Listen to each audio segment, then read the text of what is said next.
வெள்ளத்தனைய மலர்நீட்டம் மாந்தர்த்தம் உள்ளத்தனையது உயர்வு.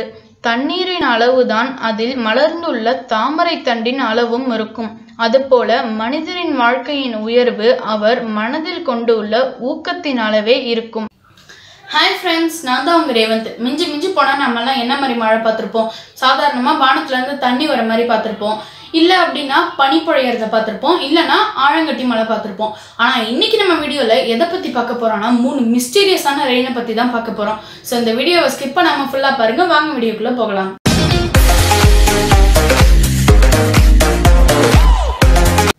First mysterious rain என்ன அப்படின்னா ஃபிஷ் ரெயின். இந்த ஃபிஷ் ரெயின் என்ன ஃபிஷ்ஷாக வந்து கீழே விழப்போகுது அப்படின்னு யோசிச்சிங்கன்னா உண்மையிலேயே வானத்துலேருந்து ஃபிஷ்ஷு தான் ஃப்ரெண்ட்ஸ் கீழே வந்து விழும். அது எப்படி அப்படின்னா டொர்னாடோ காரணத்தால தான்.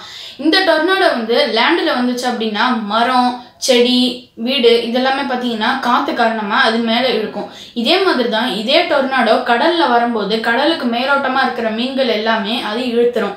இந்த காரணத்தினால பார்த்தீங்கன்னா இந்த மீன்கள் எல்லாமே அந்த டொர்னாடோவுக்கு மேலே, அதாவது மேகத்துக்கு மேலே போயிடும். அதுக்கப்புறம் பார்த்தீங்கன்னா இந்த டொர்னாடோ கொஞ்சம் கொஞ்சமாக குறைய பார்த்தீங்கன்னா இடி மின்னலோட பயங்கரமாக மழை பெய்ய ஆரம்பிக்கும்.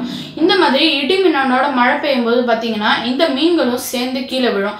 ஆனால் இதை யாருமே நம்ப மாட்டீங்க அப்படின்னா இது மாதிரி உண்மையிலேயே ஒரு இன்சிடென்ட் நடந்திருக்கு. மெக்சிகோலையும் நார்த் அமெரிக்காலையும் இது மாதிரி நடந்திருக்கு. அதுலேயும் மெக்சிகோவில் பார்த்தீங்கன்னா செப்டம்பர் 2017 நடந்திருக்கு. டவுட் இருந்தால் நீங்களே கூகுளில் சர்ச் பண்ணி பாருங்கள். செகண்ட் மிஸ்டீரியஸ் ரெயின் அது என்ன அப்படின்னா பிளட் ரெயின் இல்லைனா ரெட் ரெயின். இந்த பிளட் ரெயினில் உண்மையில எல்லாம் பிளட்டு கீழே வராது ஃப்ரெண்ட்ஸ். அதுக்கு பதிலாக அந்த நீர்த்துளிகள் இருக்குல்ல, அது பார்க்குறதுக்கு ரெட் கலரில் இருக்கும். இதுக்கு காரணம் என்ன அப்படின்னா செம்மண்ணும் நிறைய மைக்ரோ ஆர்கானிசம்ஸ் தான் ஃப்ரெண்ட்ஸ். அது ஏன் அப்படின்னா இந்த செம்மண்ணெல்லாம் கேரளாவில் வயநாடு பகுதிகளில் ஸ்ரீலங்கா இந்த மாதிரி பகுதிகளெல்லாம் அதிகமாக இருக்கும். அப்போ வண்டிலாம் போகும்போது இல்லைனா மனிதர்கள் நடமாடும் போது பார்த்தீங்கன்னா அந்த மண் எல்லாமே வானத்துக்கு பறந்து போகும். அதுக்கப்புறம் பார்த்தீங்கன்னா இந்த மண் எல்லாமே அந்த மேகத்திலே தான் இருக்கும். மழை பெய்யும் போது அந்த தண்ணீரில் பார்த்தீங்கன்னா இந்த மண்ணும் சேர்ந்து கலந்துரும். அப்போ அந்த மழை பொழியும் போது நமக்கு பார்க்குறதுக்கு அந்த தண்ணீர் பார்த்தீங்கன்னா சிவப்பு கலரில் தெரியும். இதை தான் நம்ம பிளட் ரெயின் இல்லைனா ரெட் ரெயின்னு சொல்லுவோம். இந்த இன்சிடென்ட் உண்மையிலேயே கேரளாலையும் ஸ்ரீலங்காலையும் நடந்திருக்கு. கேரளாவில் எப்போ நடந்துச்சு அப்படின்னா செப்டம்பர் 2001 நடந்திருக்கு. டவுட் இருந்தால் நீங்களே கூகுளில் செக் பண்ணி பாருங்கள். இதனால் நமக்கு ஏதாவது பிரச்சனை வருமா அப்படின்னு கேட்டிங்கன்னா எந்த விதமான பிரச்சனையுமே வராது. என்ன நீங்கள் வெள்ளை கலர் சட்டை போட்டிருந்தீங்கன்னா இங்கேருந்து நீங்கள் அங்கே போகிறதுக்குள்ளே சிவப்பு கலர் சட்டையாக மாறிடும். அவ்வளோதான் ஃப்ரெண்ட்ஸ். தேர்ட் மிஸ்டீரியஸ் ரெயின் அதாவது ஸ்பைடர் ரெயின். மற்ற 2 இதை கூட ஒரு கேட்டகரியில் ஆட் பண்ணலாம். ஏதோ மண் வானத்துக்கு பறக்குது, இல்லை டொர்னாடோ சூறாவளி காரணமாக மீன் மழை பெய்யுது அப்படின்னு சொன்னேன். இந்த ஸ்பைடர் ரெயின் எதனால் பெய்யுது, இதை நம்புற கதையாகவே இல்லை அப்படின்னு தானே சொல்கிறீங்க. ஆனால் இது உண்மையிலே நடந்திருக்கு. எங்கே அப்படின்னா ஆஸ்திரேலியாலையும் பிரேசில்லையும் நடந்திருக்கு. அதுவும் ஆஸ்திரேலியாவில் மே மாதம் 2015 வருஷத்தில் தான் இது நடந்திருக்கு.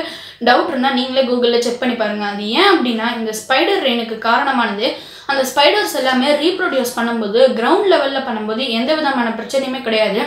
இதே இந்த ஸ்பைடர்ஸ் எல்லாமே ஹையர் ஆல்டிடியூட், அதாவது ஹில் ஸ்டேஷன்ஸ் இல்லை உயரமான ட்ரீஸ் இந்த மாதிரி இடங்கள் இல்லாமல் அதை ரீப்ரொடியூஸ் பண்ணும்போது பார்த்தீங்கன்னா அப்போ பலமான காற்று, ஒரு சூறாவளி காற்று அடிச்சுது அப்படின்னா அதால் தாங்க முடியாது. அப்போ இந்த வெப் எல்லாமே பார்த்தீங்கன்னா இந்த ஸ்பைடர்ஸோட வெப் எல்லாமே பிஞ்சிரும்.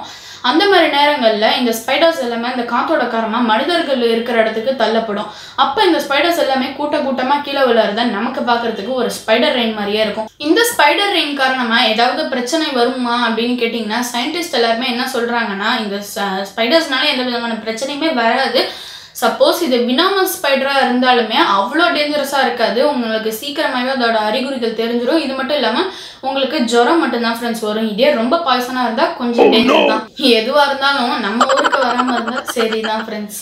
ஸோ ஓகே ஃப்ரெண்ட்ஸ், இன்றைக்கான வீடியோ முடிஞ்சிருச்சு. நான் சொன்ன இந்த 3 மிஸ்டீரியஸ் ரெயினில் உங்களுக்கு எது ரொம்பவே மிஸ்டீரியஸாகவும் டிஃப்ரெண்ட்டாகவும் வியர்டாகவும் இருந்துச்சு அப்படின்றத மறக்காமல் கீழே கமெண்ட் பாக்ஸில் லீவ் பண்ணுங்கள்.